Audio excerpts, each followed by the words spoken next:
हमारे साथ जन स्वराज के कार्यकारी अध्यक्ष मनोज भारती जी मौजूद हैं। उनसे हम बातचीत करेंगे और जानेंगे कि जन स्वराज जिन 5 वादों के बारे में लगातार बात कर रही है वो क्या हैं और क्यों हैं। मनोज भारती जी, बहुत बहुत स्वागत है आपका। सबसे पहले तो हमारे साथ इस डिजिटल लाइव सेशन में जुड़ने के लिए बहुत बहुत धन्यवाद। एंड आपके थ्रू मैं अपने दर्शकों का भी अभिवादन करना चाहता हूँ। धन्यवाद। मनोज भारती जी, हमने जन स्वराज की तमाम ब्रांडिंग में, सोशल मीडिया पे, पोस्टरों में, हर जगह देखा कि प्रशांत किशोर जी कह रहे हैं कि जन स्वराज आएगा तो 5 चीज़ हो जाएगा। ये 5 चीज़ क्या है, ये वादे? मैं सबसे पहले याद दिलाना चाहूँगा कि हमने समाज को 5 इम्पोर्टेंट वर्गों में डिवाइड किया हुआ है, बांटा हुआ है। अगर हम शुरू करें बच्चों से, तो 15 साल तक का जो सेक्शन है वो शिक्षा पर आधारित है। ये अच्छी और शिक्षा मुहैया करवाई जाए, ये हमारा पहला प्रण है। और इस लेवल पर चाहे वो गांव के बच्चे हों या शहर के बच्चे हों, पर्टिकुलरली उन बच्चों का जिनके पास गवर्नमेंट स्कूल के अलावा और कोई चारा नहीं है और गवर्नमेंट स्कूल्स की सिचुएशन काफ़ी अच्छी नहीं है, उनके लिए हमने ये वादा किया है कि जिन जिन बच्चों को अच्छी शिक्षा चाहिए उनके लिए जन स्वराज प्राइवेट स्कूलों में भी व्यवस्था करेगी, जिसका खर्चा सरकार उठाएगी। दूसरा, जो 15 साल से बड़े हुए या जो एडल्ट हैं जिनको रोज़गार चाहिए, उनके लिए जो रोज़गार बिहार में नहीं पाते हैं और इसके लिए उनको बिहार के बाहर जाना पड़ता है, उनके लिए जन स्वराज की ये स्कीम है कि जन स्वराज की सरकार बनने के बाद उन सब युवाओं को जो बाहर जाकर नौकरी नहीं करना चाहते हैं 10 या 12 हज़ार रुपए के लिए, उनको यहीं पे बिहार में उनके गांव में या ज़्यादा से ज़्यादा जिले स्तर तक 10 से 12 हज़ार रुपए के रोज़गार की व्यवस्था करवा दी जाएगी। और जब तक ऐसा नहीं हो पाता है तब तक उन्हें एक तरह का भत्ता दिया जाएगा, जिससे कि वो अपना रोज़गार शुरू कर सकें। तीसरा जो एलिमेंट है वो वृद्धों के लिए है। जो वृद्धावस्था में हैं, जो कोई रोज़गार नहीं कर सकते, उनके लिए अभी के हिसाब से सरकार केवल 400 रुपये हर महीने का पेंशन देती है। ये बिल्कुल नाकाफ़ी है और जन स्वराज के प्रण के अनुसार ऐसे सभी वृद्धों को वृद्धावस्था पेंशन हर महीने 2000 रुपये की दी जाएगी।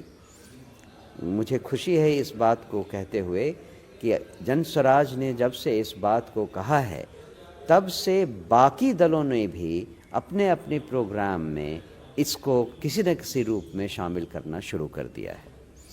चौथा वर्ग जो इम्पोर्टेंट है, जिसको जन स्वराज ने समाज के इम्पोर्टेंट वर्गों में माना है, वो है महिलाओं का। ऐसा पाया जाता है कि गांव में, छोटे कस्बों में महिलाएं घर के काम निपटाने के बाद काफ़ी समय पाती हैं और उनके पास कोई तरीका नहीं होता जिससे कि वो अपने उस समय का फिनंशियली एडवांटेजियसली यूटिलाइज कर सकें। उसका कुछ समय इस तरह से बिताएं जिससे कि वो कुछ पैसे अर्जित कर सकें। हमने देखा है कि भारत में लगभग सारे राज्यों में महिलाएं कुछ न कुछ काम करती हैं। आप तमिलनाडु चले जाइए, गांव-गांव में महिलाएं या तो पपड़म बनाती हैं या रसम पाउडर बनाकर छोटे छोटे पैकेट्स बनाकर बेचती हैं। हरियाणा, पंजाब चले जाइए तो महिलाएं बकरियां पालती हैं, गायों का ये करती हैं, व्यापार करती हैं, दूध का व्यापार करती हैं। बिहार में ऐसा कुछ नहीं है। तो महिलाओं को ऐसे छोटे व्यापार शुरू करने के लिए एक तो स्किल चाहिए और दूसरा छोटी छोटी पूंजी चाहिए।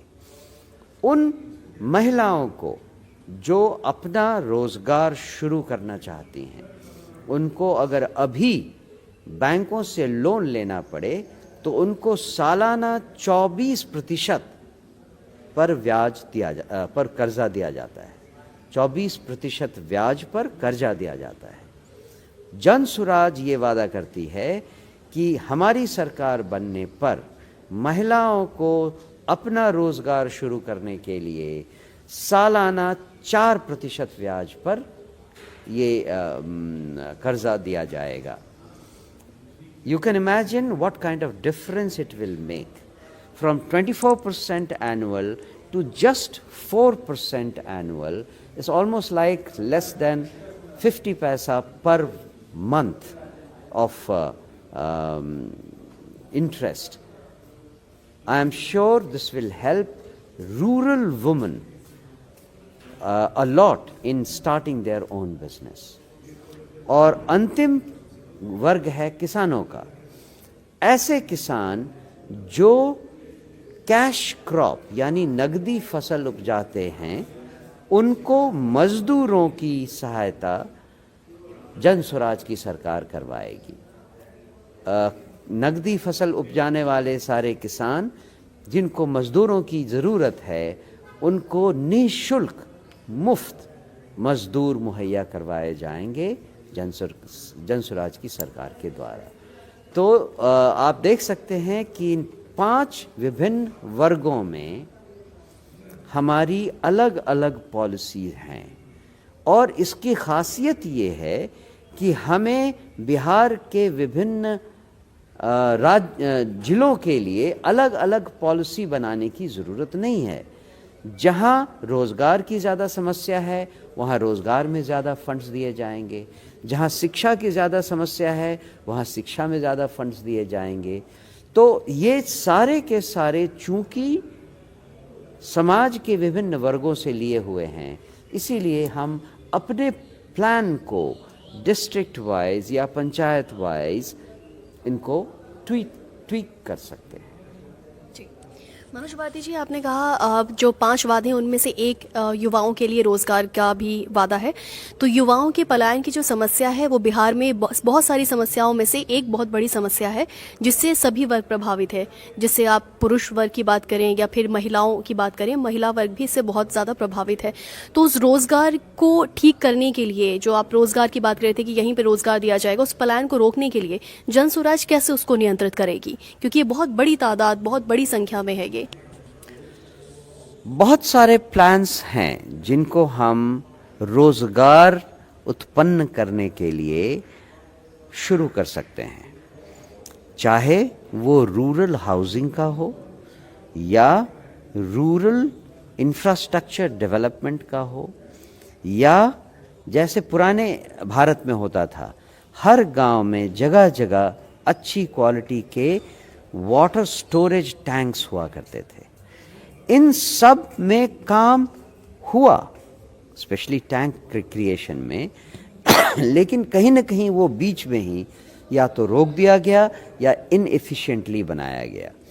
तो ये तो मैं रूरल एरिया में कह रहा हूँ। उसी तरह से सेमी अर्बन या अर्बन एरियाज़ में भी बहुत सारे ऐसे काम किए जा सकते हैं और हमारी प्लानिंग में है। हमारे डिटेल जो विजन डॉक्यूमेंट निकलने वाला है उसमें ये सारी चीज़ें मेंशन्ड होंगी कि हम किन किन सेक्टर्स में इंडस्ट्रियलाइजेशन को महत्व दे रहे हैं, small scale and medium scale industries कहाँ कहाँ शुरू हो रहे हैं, और उन सब में युवाओं को कैसे रोज़गार मिल सकता है, चाहे वो अनस्किल्ड रोज़गार हो या सेमी स्किल्ड रोज़गार हो या स्किल्ड रोज़गार हो। इसके साथ साथ जो इंडस्ट्री बिहार से निकल गई थी, या आज भी लोग जब इंडस्ट्री के नाम पर यहाँ किसी सेमिनार में आते हैं और बिहार की हिस्ट्री को देखकर यहाँ इन्वेस्ट नहीं करना चाहते हैं, उन सब को ये विश्वास दिलाया जाएगा कि जन स्वराज सरकार के अंदर बिहार बदल चुका है और उन्हें केवल हर इन्वेस्टर को थोड़ा भरोसा दिलाने की ज़रूरत है कि सरकार उनके साथ है और उनकी जो रिक्वायरमेंट्स है उनको पूरी करने के लिए सरकार प्रतिबद्ध है। बहुत छोटी छोटी चीज़ें चाहिए, बहुत छोटे छोटे बदलाव चाहिए प्रशासन की सोच में, मंत्रियों की सोच में, जो अफसर हैं जो ग्राउंड पर काम करते हैं, इंडस्ट्री को जिनको संभाल कर खड़ा करना है, उन सब की सोच में थोड़े थोड़े बदलाव की ज़रूरत है। आप देखेंगे कि बिहार में इंडस्ट्रियलाइजेशन लाना इतना मुश्किल नहीं है। ये तो पिछले 40 सालों में सरकारों की गलत नीतियों और गलत एटीट्यूड का नतीजा है कि जो इंडस्ट्री यहाँ थी वो भी यहाँ से चली गई है, नहीं की तो बात ही छोड़िए। किसी भी सोसाइटी की हम बात करें तो वो ग्रो करती है तीन तरीके से, तीन धाराओं से हम कहें तो, कि अग्रेरिया, ट्रांजिशिया और इंडस्ट्रिया। तो अगर हम लालू जी के एरा को माने कि अगर वो अग्रेरिया में था और नीतीश कुमार का ट्रांजिशिया में, तो अब हमारी जो सोसाइटी है पिछले 30-40 सालों से, 30 सालों से बेसिकली हम कहें कि ट्रांजिशिया में आके खड़ी है, बिल्कुल तैयार है इंडस्ट्रिया की तरफ मुड़ जाने के लिए। लेकिन कोई ऐसा साइंटिफिक टेम्पर का नेता यहाँ पर बिहार में नज़र आता है, उतनी स्ट्रॉन्ग लीडरशिप का, जो उस ट्रांजिशिया में खड़ी सोसाइटी को इंडस्ट्रिया की तरफ शिफ्ट करा सके। जन स्वराज में जिस तरह के लीडर्स हम एक्सपेक्ट कर रहे हैं जी, उनकी कुछ झलक तो आप ऑलरेडी देख चुके हैं। प्रशांत किशोर जी खुद ही इतने वाइड एक्सपीरियंस के स्वामी हैं कि उनको बहुत और सपोर्ट की ज़रूरत कम से कम नेताओं से तो नहीं है। हर विषय पर internationally and nationally renowned experts से हमने सलाह ली हुई है और जिस साइंटिफिक टेम्पर की बात आप करती हैं उनका इफ़ेक्ट ऑलरेडी हमारी विभिन्न नीतियों में दिखाई देने लगा है। चाहे वो इलेक्शन प्रोसेस का हो, चाहे हमारी जो शिक्षा के प्रति हमारा रवैया है या एटीट्यूड है, या रोज़गार जनरेशन के बारे में एटीट्यूड है, या इंडस्ट्रियलाइजेशन के बारे में एटीट्यूड है, या फिर नदियों को बांधकर उनको लैंड ऑफ सॉरो से हटाकर लैंड ऑफ फ्रेंडशिप बना दें बिहार को, इसका तरीका है। इन सब में आप देखेंगी कि साइंटिफिक टेम्पर की प्रचुर मात्रा में अवेलेबिलिटी है। और जिस ट्रांजिशिया के बारे में आपने कहा, मेरे ख्याल से उस ट्रांजिशिया में कुछ एलिमेंट्स अभी भी बाकी हैं। जो कंडीशन आज हम अपने रूरल एरिया में सबसे निचले तबके के लोगों को देखते हैं, जिन्होंने पिछले 4 जनरेशन से अच्छी ज़िंदगी नहीं देखी है, अभी भी अग्रेरिया में ही हैं। और मेरे ख्याल से तो ऐसा कम से कम 60 से 70% हमारी आबादी, बिहार की आबादी अभी भी एग्रेरिया में ही है। कुछ लोगों के पास तो जब हम एग्रेरिया कहते हैं तो मतलब वो एग्रीकल्चर पे डिपेंडेंट हैं, लेकिन हमारे यहाँ तो 60 से 70% लोगों के पास इतनी ज़मीन भी नहीं है जहाँ पे वो एग्रीकल्चर को अपना सोर्स बना सकें। तो मुझे लगता है कि अभी हमें बहुत काम करने की ज़रूरत है। फॉर्चुनेटली जन स्वराज के पास ही केवल ऐसी नीतियां हैं जो तीनों ट्रांजिशन फेज को एक साथ हैंडल करने के लिए केपेबल हैं। नीतियाँ बनाने के लिए तो मनोज भारती जी और भी सरकारें हैं, सरकार के पास तमाम लोग भी हैं, लेकिन जन स्वराज में उनकी नीतियों में और उनके इम्प्लीमेंटेशन में बाकी पार्टियों से, जो एग्जिस्टिंग पॉलिटिकल पार्टीज हैं, उनमें क्या फ़र्क होगा? इम्प्लीमेंटेशन की सबसे बड़ी प्रॉब्लम करप्शन को लेकर होती है और मेरा पक्का भरोसा है कि करप्शन या भ्रष्टाचार की शुरुआत चुनाव से होती है। मुझे लगता है कि अगर किसी चुनाव में किसी उम्मीदवार को 7 करोड़ 10 करोड़ रुपयों की ज़रूरत है और वो लगाता है और जो उनमें जीतता है, विधायक बनता है, उनमें से कुछ मंत्री बनते हैं, उनका पहला ध्यान क्या होता है कैसे वो 7 या 10 करोड़ रुपए वापस लिए जाएं। हो सकता है उस विधायक ने 1-2 इलेक्शन पहले भी लड़े हों उसमें और हारा हो, तो उसमें भी उसने 5-7 करोड़ खर्च किए हैं। इन सारे लॉसेस को पूरा करना हमारे हरेक जीते हुए विधायक और उनमें से कुछ मंत्री जो बनते हैं उन सब का प्राइमरी लक्ष्य होता है। ये पैसे उन्हें कहाँ से मिलेंगे? जो उनके नीचे काम करने वाले ठेकेदार हैं, जो सीनियर ऑफिसर्स हैं, उनके थ्रू वो पैसे कमाना चाहते हैं। ये है, ये होता है, ये हमने हर लेवल पे देखा है। सीनियर ऑफिसर अपने जूनियर ऑफिसर से डिमांड करते हैं, जूनियर ऑफिसर अपने जूनियर ऑफिसर से डिमांड करते हैं। रिजल्ट ये होता है कि हम आप कोई भी आम आदमी किसी सरकारी दफ्तर में अपना कोई काम बिना पैसे के नहीं करवा सकते हैं। कोई किसान या कोई आदमी दाखिल खारिज करने अपनी ज़मीन की जाए किसी दफ्तर में, एक कदम वो आगे नहीं बढ़ा सकता जब तक वो पैसे नहीं देता है। किसी थाने में चले जाइए, आपकी बात सुनी नहीं जाएगी, रपट नहीं लिखाई जाएगी जब तक आप पैसे नहीं देंगे। ये सब के तार ऊपर से जुड़े हैं, जिसकी शुरुआत चुनाव से हुई है। इसीलिए जनसुराज ने वादा किया है कि अगर हमें काबिल उम्मीदवार मिलते हैं तो उन्हें अपने हैसियत के हिसाब से चुनाव में पैसे खर्च करने की ज़रूरत है।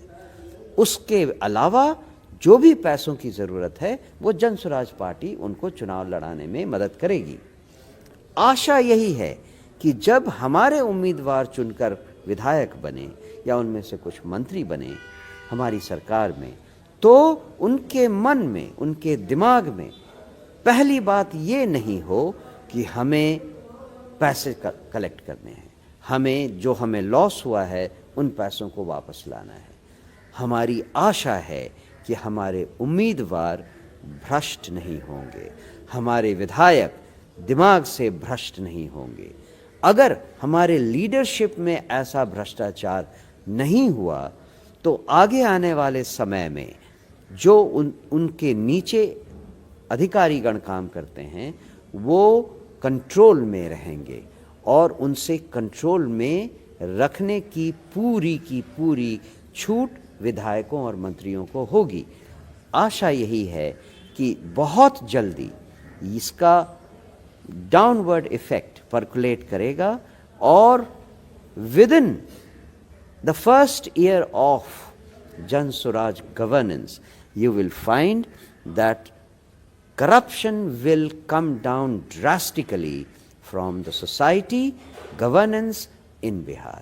बिहार में प्रशासन से भ्रष्टाचार बहुत जल्दी निकल जाएगा अगर हमारे विधायक और हमारे मंत्री हमारे प्लान के हिसाब से भ्रष्ट नहीं निकले।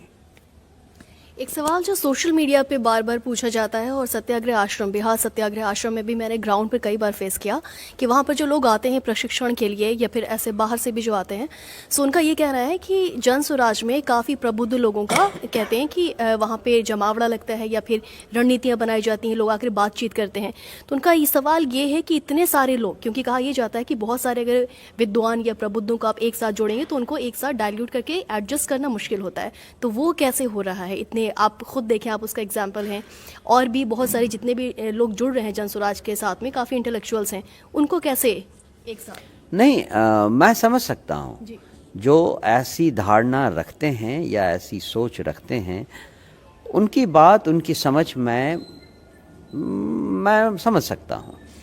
लेकिन अंतर ये है कि ये जो शिविर लगाया गया है, ये जो आश्रम है सत्याग्रह आश्रम, या जो ट्रेनिंग दी जा रही है, अगर हम और आप जरा सा ध्यान दें तो ये ट्रेनिंग किसी और चीज़ की नहीं, अपने आप को, अपने मोरल कैरेक्टर को स्ट्रेंथ देने की, स्ट्रांग बनाने की ट्रेनिंग है। हम जब तक अपने लोगों को, जनसुराज के कार्यकर्ताओं को, हम जनसुराज के लीडर्स को ये मोरल ट्रेनिंग ना दें कि हम समाज को बदलने के आए हैं, हम शासन करने नहीं आए हैं, हम समाज को बदलने आए हैं, और समाज को बदलने के लिए हम, आप और सारे आम लोग हर किसी की ज़रूरत है कि वो अपनी सोच को थोड़ा थोड़ा बदले, थोड़ा थोड़ा मोरल कैरेक्टर डेवलप करे, उनको लाए। तो आशा ये है कि अगर हम सारे लीडर्स में ये मोरल कैरेक्टर डेवलप कर पाए अपने ट्रेनिंग सेशन के दौरान, तो जितने विचार आएंगे उनमें एक सामंजस्य होगा, टकराव नहीं होगा, क्योंकि हर आदमी दूसरे के विजन को, उनके विचार को देखकर परखेगा और अपने विचार को उस पे डवटेल करेगा, उसमें मैच करेगा, जिससे कि एक समग्र कॉम्पोजिट थॉट बाहर निकल कर आएगा। मैं फिर से दोहराना चाहूँगा, ट्रेनिंग या आश्रम का प्रमुख उद्देश्य ये है कि हमारे कार्यकर्ता, हमारे लीडर्स ऐसे बने जिनको देखकर आम आदमी कह सके, हाँ ये है लीडर, ये है वो कार्यकर्ता जो हम चाहते हैं। ये उन लोगों से अलग हैं जो बाकी पार्टियों के लिए लोग घूमते हुए आते हैं हमारे दरवाजे पर वोट मांगने। हम चाहते हैं हमारे लीडर्स में, हमारे कार्यकर्ताओं में वो मोरल कैरेक्टर झलके जो आम आदमी को दिखाई दे, तभी उन्हें भरोसा होगा कि जनसुराज बिहार को बदलने आई है, जनसुराज बिहार को बदलने में सक्षम है। बिहार सत्याग्रह आश्रम पे थोड़ी सी बात कर लेंगे। बहुत सारे लोग हैं, तमाम लोग जो ये जानना चाहते हैं कि बिहार सत्याग्रह आश्रम है क्या, किस उद्देश्य से बनाया गया है, और वहाँ पर जो प्रशिक्षण की बात की जा रही है कि प्रशांत किशोर जी प्रशिक्षण दे रहे हैं, तो किस तरीके से प्रशिक्षित किया जा रहा है लोगों को? दो तरह से मैं इस बात को समझाऊंगा। सबसे पहली बात तो ये है, जैसा प्रशांत किशोर जी ने पहले कभी कहा कि आश्रम को एक ऐसा सेंटर बनाया जा रहा है जहां पर बिहार में जितने तरह के लोग जिनके पास सरकार और प्रशासन के खिलाफ कोई शिकायत है, उन सब का एक हब बनाया जाएगा। अभी तक हमने केवल छात्रों के मुद्दे पर अपना अभियान चलाया था जनवरी के पहले सप्ताह से। अब ये मुद्दा केवल छात्रों का नहीं रहेगा। बिहार में हर वो वर्ग, चाहे वो आंगनवाड़ी वर्कर्स हों, चाहे शिक्षक हों, चाहे सरकारी कर्मचारी हों, चाहे रेलवे के लोग हों, हर वर्ग के पास कहीं न कहीं शिकायतों का पिटारा है।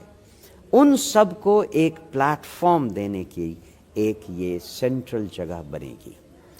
दूसरा, जैसा प्रशांत किशोर जी ने कहा, हम चाहते हैं गांव-गांव में हमारे युवा ऐसे प्रशिक्षण लें जिनसे कि वो लोगों को जागरूक कर सकें कि वो जो चीज़ पिछले 40 सालों से झेल रहे हैं, जिस जिंदगी को वो 40 सालों से जी रहे हैं और ऊब चुके हैं, उससे छुटकारा पाने के लिए उनके पास अगर कोई विकल्प है तो वो जनसुराज है। ये मैसेज देने की ट्रेनिंग हमारे युवाओं को दी जाए, इसका एक प्रमुख स्थान है बिहार सत्याग्रह आश्रम। ये तो है जो सामने से कहा जा रहा है, जो बताया जा रहा है। मार्च या अप्रैल तक हम 1 लाख ऐसे वर्कर बनाएं जो गांव-गांव में जाकर बिहार में लोगों को जनसुराज के बारे में और बिहार में बदलाव के बारे में बताएं। उसकी ट्रेनिंग कैसी होनी चाहिए, इसके बारे में प्रशांत किशोर जी ने अपने लोगों को एक बहुत डिटेल्ड ब्रीफिंग दी हुई है, जिससे कि युवाओं को प्रशिक्षित किया जा सके। लेकिन जो बात हिडन है वो यही है कि हम जानते हैं कि बिहार में बदलाव केवल प्रशासन के बदलाव से नहीं आ सकता।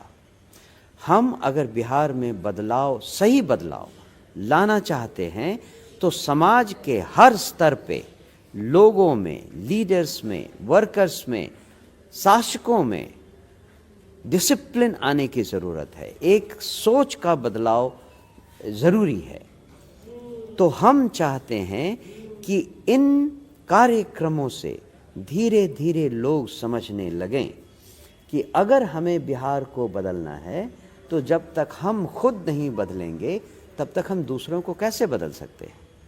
हमें खुद को मोरली करेक्ट बनाना है, तभी हम दूसरों को मोरली करेक्ट होने के लिए कुछ भी कह सकते हैं। ज़रूरत इस बात की है कि लोगों में ये महसूस हो, और इस महसूस करने की जो ट्रेनिंग है उसके लिए ये बिहार सत्याग्रह आश्रम का ग्राउंड है। मुझे तो लगता है आगे आने वाले समय में लोगों को धीरे धीरे समझ में आ जाएगा, दोनों को, जो लोग ट्रेंड हो रहे हैं और जो लोग यहाँ की कार्यवाही देख रहे हैं, दोनों को समझ में आएगा कि बिहार में बदलाव हम और आप दोनों के विचारों में बदलाव लाने से ही आएगा। हम और आप सबको थोड़ा थोड़ा मोरली बदलना पड़ेगा, थोड़ा थोड़ा मोरली अपराइट होना पड़ेगा। ये सामाजिक नज़रिए से बात हो गई मनोज भारती जी। अगर हम राजनीतिक नज़रिए से देखें तो क्या बिहार सत्याग्रह प्रशांत किशोर की राजनीतिक कह लें कि तरकश का एक और तीर है? क्योंकि पहले हमने देखी पदयात्रा, फिर आमरण अनशन और अब बिहार सत्याग्रह आश्रम। नहीं, ये कोई अलग अलग तीर नहीं था, ये एक लंबे प्रोसेस के डिफरेंट स्टेप्स हैं। बिहार में बदलाव लाना है, सरकार नहीं बनाना है, और इसीलिए ये कोई राजनीतिक प्रश्न नहीं है, ये एक सामाजिक प्रश्न है। बिहार में बदलाव लाना, उसके लिए सबसे पहले लोगों को ये जानने की ज़रूरत है कि बिहार को बदलाव की ज़रूरत है। 40 साल में जिस तरह की ज़िंदगियां लोग जी चुके हैं, उनको लगता है कि बिहार में बदलाव की ज़रूरत ही नहीं है। मैंने खुद बड़े बड़े लीडर से, डिफरेंट पार्टी के लीडर से जब कभी ऐसी बातें की, हर आदमी बिना झिझक कहता है बिहार में कुछ नहीं हो सकता। मतलब हर आदमी ने, लीडरशिप ने, पॉलिटिकल पार्टीज ने मान लिया है कि बिहार में बदलाव संभव ही नहीं है। इस मानसिकता को बदलना हमारी पहली लड़ाई थी, जिसके लिए पदयात्रा की शुरुआत हुई। उसके बाद अगर आप ध्यान दें तो हमने उपचुनाव में पहले पार्टी बनाई, जो कि नेक्स्ट स्टेप था, जिससे कि अगर हमें बिहार में नीतियों को बदलना है तो हमें शासन में आने की ज़रूरत है। शासन में आने के लिए राजनीतिक रंग लेना है। एक राजनीतिक पार्टी बनी, राजनीतिक पार्टी बनी तो हमने अपने आप को टेस्ट करने के लिए उपचुनाव में हिस्सा लिया, और वो बहुत ही कारगर साबित हुआ। हमने उन 4 उपचुनाव में ये सीख लिया कि हम अपनी बातें तो लोगों तक पहुंचा चुके हैं, लेकिन उन बातों को वोट्स में कैसे कन्वर्ट किया जाए, ये सीखना अभी हमें बाकी है। और ये शिक्षा हमारे बहुत काम आएगी आगे आने वाले चुनाव में, जिसमें कि हम 243 सीटों में चुनाव लड़ेंगे। मुख्य मुद्दा ये है कि हमने ये जो स्टेप्स लिए हैं, ये एक के बाद एक स्टेप आगे बढ़ने के हैं। ये ऐसा नहीं है कि तरकश से पहले एक तीर निकाला, उसने काम नहीं किया तो दूसरा तीर निकाला, वो काम नहीं किया तो तीसरा तीर निकाला, ये नहीं है। सही बात तो ये है कि हम स्टेप बाय स्टेप आगे बढ़ रहे हैं। अपने लक्ष्य को पूरी तरह ध्यान में रखते हुए हम स्टेप बाय स्टेप आगे बढ़ रहे हैं। मैंने आपको 3 स्टेप बताया, उसके आगे था छात्र आंदोलन में हिस्सा लेना, क्योंकि हमें ये भी जानना था कि हम अगर किसी एक मुद्दे को लेकर राजनीतिक लड़ाई लड़ें तो क्या सरकार तैयार है, सरकार समझने के लिए भी तैयार है। हमने पाया कि यहाँ गणतंत्र तो है ही नहीं, यहाँ जो सरकार है वो लाठी तंत्र में विश्वास करती है। लोगों को भी ये समझने में आसानी हुई कि अभी जो सरकार उन्हें रूल कर रही है पिछले 20 सालों से, उन्होंने जनता से जनतंत्र छीन लिया है। उन्होंने जनतंत्र के बदले जनता को लाठी तंत्र दिया है। ये भी एक अच्छा स्टेप था जनता को जनसुराज के पास लाने के लिए, लोगों को ट्रेन कर सकें जिससे कि वो जनता के पास जाएं। लाखों वर्कर्स तैयार होंगे 2-3 महीनों के अंदर, जो गांव-गांव जाकर, हर दरवाजे जाकर लोगों को जन सुराज की नीतियों, उनकी भावनाओं, उनके विचारों के बारे में बताएगी। तो आप देख सकते हैं, this is not a sequential failure. This is a sequential victory towards the final goal. And मुझे विश्वास है बिहार की प्रबुद्ध जनता इस बात को समझेगी।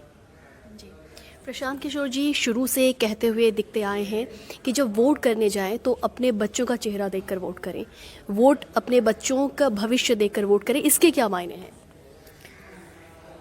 40 साल का पीरियड अगर लें, एक्चुअली कहना तो चाहिए 1990 से 45 साल हो गए अब, 35 इयर्स हो गए अब। उस समय से बिहार की जनता की स्थिति, 70% लोग बिहार में जो गांव में चीथड़ों में रहते हैं, उनकी स्थिति बिल्कुल नहीं बदली है। इन 35-40 सालों में बिहार में युवाओं की स्थिति बद से बदतर होती चली गई है। 1980 में जब मैं IIT कानपुर गया था इंजीनियरिंग की पढ़ाई के लिए, तो वहाँ भी बिहारियों को बिहारी बिहारी कह के अपमानित करते थे। आज भी हमारे युवा या तो पढ़ने के लिए या रोज़गार के लिए जब बिहार से बाहर जाते हैं, आज भी उन्हें बिहारी कह के अपमानित किया जाता है। क्या बदला बिहार में? ऐसे मिडिल क्लास के लोग, और मिडिल क्लास क्या, रिच क्लास के लोग, जिनके बच्चे बिहार में किसी तरह से 12वीं पास करते हैं और घर छोड़कर बाहर चले जाते हैं पढ़ने, फिर वापस नहीं आते हैं, उनका घर भी अभी ताले में बंद है। चाहे उनके पास कोठी हो गांव में या किसी भी शहर में उनके पास बड़ा सा बंगला हो, सारे बंगले खाली पड़े हैं क्योंकि उनके बच्चे बिहार वापस आना नहीं चाहते हैं। सब लोगों ने बिहार में जो बदहाली है उसका एक न एक रूप देखा है। जब हम कहते हैं लोगों से कि अगली बार जब आप वोट करने जाओ तो आप अपने बच्चों का चेहरा याद करो, कहने का मतलब आपने 40 सालों में कोई बदलाव नहीं देखा, आपके माता पिता ने अपनी जिंदगी में कोई बदलाव नहीं देखा। अगर आप अपनी बच्चों की आने वाली जिंदगी में बदलाव देखना चाहते हैं तो आपके पास एक नया विकल्प है जिसे आप वोट करें।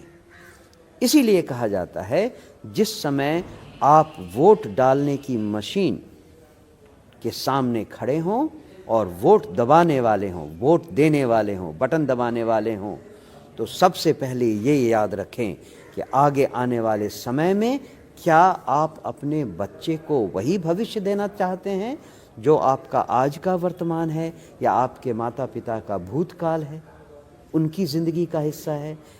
अगर नहीं तो आप जन सुराज को वोट दें, तभी आप बिहार में बदलाव देख सकते हैं, अपने बच्चों के भविष्य को अंधकारमय होने से बचा सकते हैं।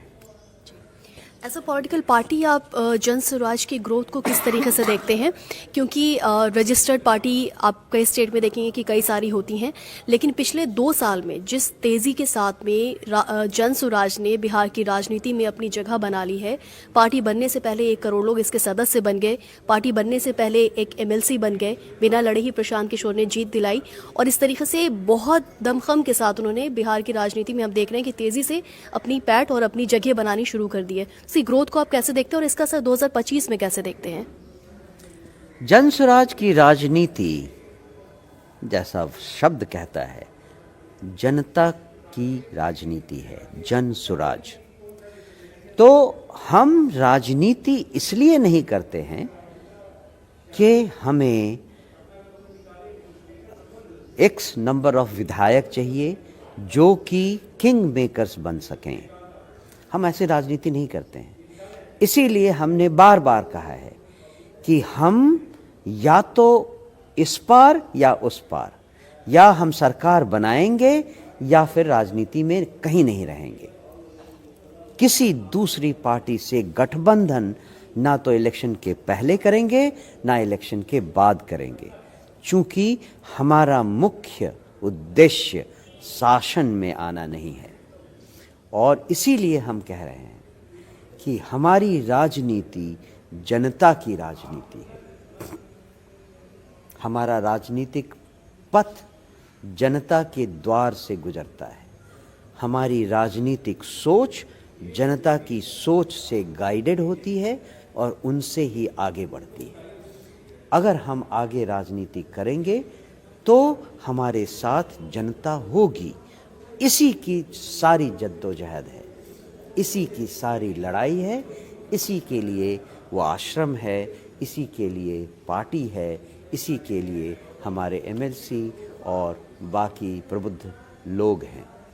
हम आपको भरोसा दिलाते हैं कि जनसुराज जब सरकार बनाएगी तो वो जनता की सरकार होगी। हम अपने सारे डिसीजंस जनता की मदद से, जनता के लिए, जनता के द्वारा ही करते हैं और ये आगे भी होता रहेगा।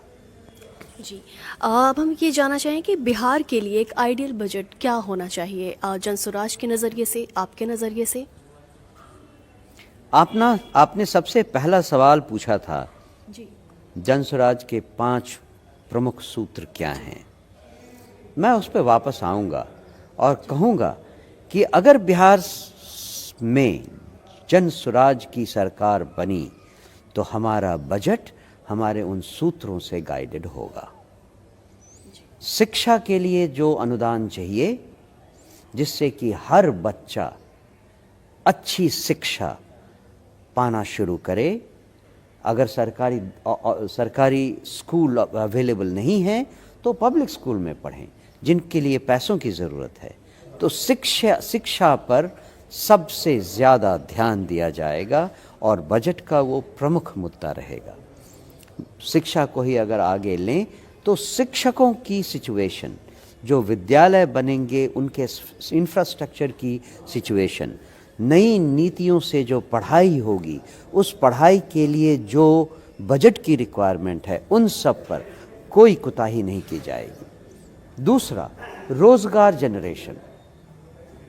एक तो उन युवाओं को जिनको रोजगार के बदले मदद की ज़रूरत है, उन सब का पूरा इंतज़ाम किया जाएगा।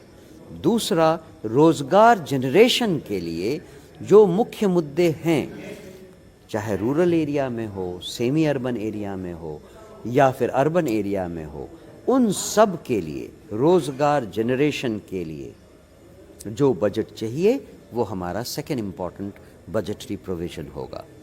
तीसरा, वृद्धों का पेंशन, वृद्धों के लिए वृद्धाश्रम, उनके लिए स्वास्थ्य की व्यवस्था, इन सब से रिलेटेड जो खर्च हैं उसमें बजट का तीसरा इम्पॉर्टेंट रोल होगा। महिलाओं के लिए व्यवसाय, इन जनरल व्यवसाय, इंडस्ट्रियलाइजेशन, उसके लिए एक बहुत बड़ी स्कीम जो बनी है उसके लिए रिक्वायर्ड बजट उसमें लाया जाएगा। और इंडस्ट्रियलाइजेशन के लिए ज़रूरी है कि हम इंडस्ट्री को बिहार तक लाएं, इंडस्ट्रियलिस्ट को बिहार तक लाएं, तरह तरह के ट्रेड फेयर्स करें, तरह तरह के सेमिनार्स करें, तरह तरह के विजिट्स करें। अगर हमें अपना इंफ्रास्ट्रक्चर डेवलप करना है, पोर्ट्स बनाने हैं, रिवर पोर्ट्स बनाने हैं, रिवर एम्बैंकमेंट बनाना है, इंडस्ट्रियल जोन्स बनाने हैं, उन सब में विजिट्स करवाएं, जिन लोगों को वहाँ काम करना है उनको लाएं। इन सब के लिए जो बजट चाहिए उसमें कोई कमी नहीं रखी जाएगी। एक और जो मेन मुद्दा है वो किसानों का है। किसानों को किस तरह से एनरिच किया जाए, किस तरह से उनको सशक्त बनाया जाए, उनके लिए क्या ज़रूरी है, चाहे वो इंफ्रास्ट्रक्चर में हो, टेक्नोलॉजी में हो, ट्रेनिंग में हो या रॉ मटेरियल में हो, किस तरह से उनको सशक्त बनाना है और उनके प्रोडक्ट को किस तरह से इंडस्ट्री तक पहुंचाना है, इन सब का ध्यान कृषि के अंतर्गत लाया जाएगा। और एक बहुत प्रमुख मुद्दा जो अभी हमारे 5 सूत्र में नहीं है, जिसका मेंशन मैंने किया, लेकिन वो मेरे ख्याल से एक स्पेशल मुद्दा रहेगा, वो है रिवर्स को, नदियों को दोस्त बनाना, नदियों के तटबंधों को कंट्रोल में लाना और उन्हें अपना शत्रु नहीं अपना दोस्त बनाना। इसमें जितना खर्चा हो सके वो किया जाएगा। बहुत बहुत धन्यवाद मनोज जी आपका। तो हमारे साथ थे जनसुराज के कार्यकारी अध्यक्ष मनोज भारती जी। तमाम चीज़ें जो आप लोग को जाननी होंगी वो मुझे लगता है कि बहुत सारी चीज़ें साफ़ हो गई होंगी, और साथ ही साथ जो बिहार के लोगों का अगर कोई शिकायत रही है बजट के लिए और अभी भी है, तो उस पर जनसुराज का जो स्टैंड और नज़रिया है वो भी साफ़ हो गया होगा। ये लाइव सेशन हम यहीं पर अब समाप्त करेंगे। जनसुराज के जो 5 वादे हैं वो क्या हैं, वो कैसे पूरे किए जाएंगे, इन सब पर मनोज भारती जी ने खुलकर बात की। ये लाइव सेशन हम लगातार जारी रखेंगे आपके साथ में। आप तमाम लोग जो हमें देख रहे हैं उनका बहुत बहुत धन्यवाद। आप अपने कमेंट्स सेक्शन में अपने कमेंट लिख सकते हैं, अपनी प्रतिक्रियाएं वहां पर देख सकते हैं, और साथ ही साथ अगर आपका कोई सुझाव है तो वो भी दे सकते हैं। फिलहाल इस एपिसोड में इतना ही, तब तक के लिए नमस्कार।